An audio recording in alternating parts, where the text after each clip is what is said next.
Daniel, Shadrach, Meshach, అబేద్నెగో అనేటువంటి వీళ్ళు ఒక కల్చరల్ ప్రోగ్రామ్ అనేటువంటిది వీళ్ళు టీనేజ్లో ఉన్నప్పుడు ఎదురైంది.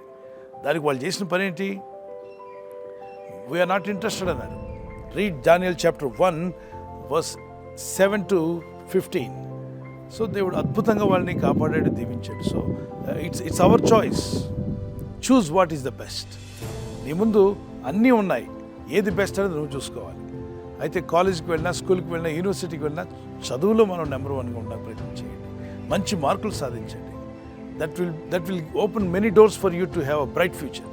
చదువు స్కూల్ అయినా, కాలేజ్ అయినా, యూనివర్సిటీ అయినా మనం ఎందుకు వెళ్తున్నాం? కల్చరల్ ప్రోగ్రామ్ నేర్చుకోవడం కంటే కూడా చదువు కోసం. అయితే అన్ని రకాల కల్చర్స్ అక్కడికి రావచ్చు. అందరితో అవగాహన ఉండాలి.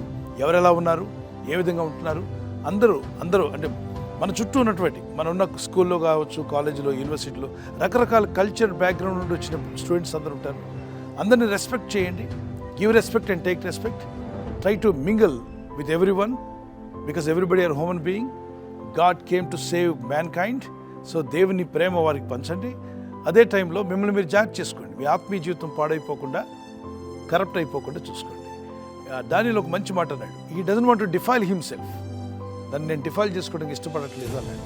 సో మనం డిఫైల్ కాకుండా మనకిచ్చిన ఆ పవిత్రతను, భక్తిని కాపాడుకుంటూనే అందరితో కలిసి మంచి విషయాలు మీరు ముందుకు స్కూల్ మరి చదువుకోవడానికి వెళ్ళినప్పుడు చదువులో మంచి మార్కులు వస్తే మిమ్మల్ని ఎవరేమన్నారు? వాడు చదువులో మంచి మార్కులు కొడతాడండి, చదువులో మంచి మార్కులు సంపాదిస్తాడు, వాడికి ఈ విషయాల్లో ఇంట్రెస్ట్ లేదండి అన్నప్పుడు లెక్చరర్స్ అయినా, ప్రొఫెసర్స్ అయినా అర్థం చేసుకుంటారు. చదువులో మంచి మార్కులు సంపాదిస్తూ ఇలాంటి వాటిలో నాకు అంత ఇంట్రెస్ట్ లేదన్నావు పిల్లలు ఎంతమంది లేరు? వాళ్ళు ప్రభువు నమ్మలేదు, క్రైస్తవులు కాకపోయినా వారు అవాయిడ్ చేస్తుంటారు.